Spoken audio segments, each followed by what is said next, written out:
mu gikoni cya udahogora. Umunsi tugiye kwiga ko umuntu ashobora gutegura iyi salade isanzwe y'amakaroni, ariko urabona ko igiye irimo ibindi bintu. Rero mu kuyitunganya ndabanza ntogose y'amakaroni, nako nshyizemo umunyu muri aya mazi yari kubira, hanyuma nshyiramo n'amavuta nsukamo ano makaroni. Aya mavuta afasha mu kugira ngo aya makaroni ashye adafatanye, bituma nyine ashya neza. Rero ukayabiza.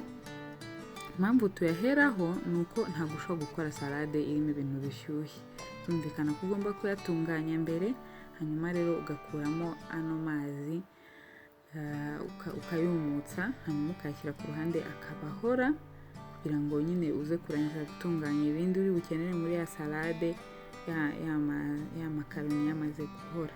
Mu bindi turi bukenere rero harimo poivron, karoti, fromage ndetse na sosiso na mayonnaise. Rero mu gutunganya izi poivron turi bukoreshe muri salade, urabona ko nakaseho ibintu bisa nkaho bibangamye, ko ndashaka gukora utuntu dufite esthétique tugaragaye neza. Rero ushobora gukoresha nyine uburyo ubwo aribwo bwose mu gukata, gusa ko ari n'agasalade ntabwo ugomba gukata ibintu binini cyane. Guhekenya poivron ari kinini cyane muri salade hari igihe bishobora kubihira umuntu, rero ugomba kugerageza gukata dutoya turinganiye, hanyuma tukazishyira mu kabolo kazo ku ruhande. Nyuma ya poivron turakenera n'imiteja, nayo ni kimwe mu bintu by'ingenzi cyane muri iyi salade. Nayo wayitunganyije nyine ukagerageza gukata ututari tugufi cyane, ariko byaterwa n'umuteguro ushaka uko waba umeze, gusa iyo tutari tugufi cyane nibwo bigaragara neza. Na zino karoti rero ndagenda nkata utuntu twenda kureshya nka kuriya ya miteja ireshya, ya miteja na za poivron twakase, ukata utuntu twenda kumera kimwe nyine, ku buryo nuza gukora salade biri buze kuba bigaragaye neza.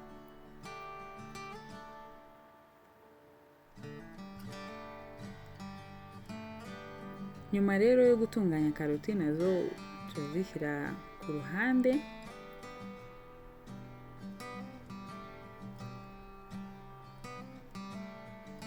Turahita dukurikizaho gutunganya igitunguru. Ushobora no gukoresha igitunguru cy'umweru, ikindi gukoresha ngira ngo murabibona ko ari igitunguru cy'umutuku, ukagenda nyine ukata utuntu tunanutse, hanyuma n'igitunguru tukagishyira nacyo ukwacyo.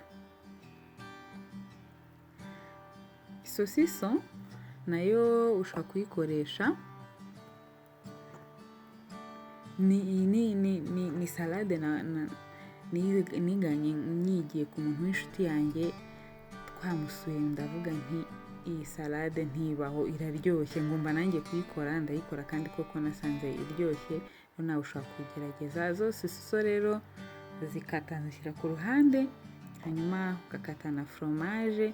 Gerageza gukata muri ya forume yenda kumera nka ya miteja twakase cyangwa se za karoti, ukagerageza gukata bwenda kumera nk'iyo forume wakase no mu bindi byose. Iyi salade rwose jyewe narayikunze, nari nyibonye icyo gihe aribwo nyibonye ubwa mbere, nkavuga iyi salade irimo sosiso na fromage ariko ibiryoshye. Rero ya miteja ayishyira mu gasafuriya, hanyuma ashyiramo amazi, mbenteretse ku ziko mu gihe ndi gutegura ibindi. Cya gitunguru agishyiramo indimu, umutobe w'indimu. Ushobora no gukoresha vinegere ariyo uramutse ufite, utabonetse kubona indimu bikoroheye. Hanyuma ushyiramo n'amavuta huile d'olive, ushobora gukoresha n'andi mavuta ari yose meza, ugashyiramo n'umunyu, hanyuma rero ukabivanga, ukaba uteretse ku ruhande. Ushyiramo karoti ndetse na za poivron muri ya miteja, ukabibiza, hanyuma ukabikura mu mazi bimaze kubira ariko bitarashya cyane, ukabishyira mu kintu bigahora, hanyuma ugashyiramo ka gatunguru twashyize muri bya bindi, kaba kamaze gushya karyoshye cyane, ubivanga, hanyuma ugashyiramo rero n'aya makaroni yari yahoze, ukabivanga, ukagerageza gusimbiza, ugashyiramo na mayonnaise. Ntabwo ari ngombwa gushyiramo mayonnaise nyinshi, iyo ushyizemo inkeya iringaniye biraryoha kandi kumva bifite icyanga, ariko nanone ntabwo bifite ikintu cy'ikimayoneze cy'igikabyo cyinshi. Hanyuma ugashyiramo rero na za sosiso ndetse na foromaje, ukabivanga neza byose. Kaka vinaigrette kasigaye ko mu bitunguru nako ukakongeramo, mbese biba biryoshye pe. Nuko nguko salade yacu rero imeze, urabona ko byoroshye kuyitegura kandi ibiryoshye. Muzayigerageze ku bantu bakunda salade. Niba muri ibi bintu nta na kimwe wanga, cyangwa se hari igihe uba usanga hari icyo umuntu yaba atarya, ushobora kugisimbuka cyangwa ukagisimbuza ikindi. Ndabashimiye cyane, naho utaha mwari kumwe nanjye Udahogora Vanessa. Peace, bye bye, ndabakunda.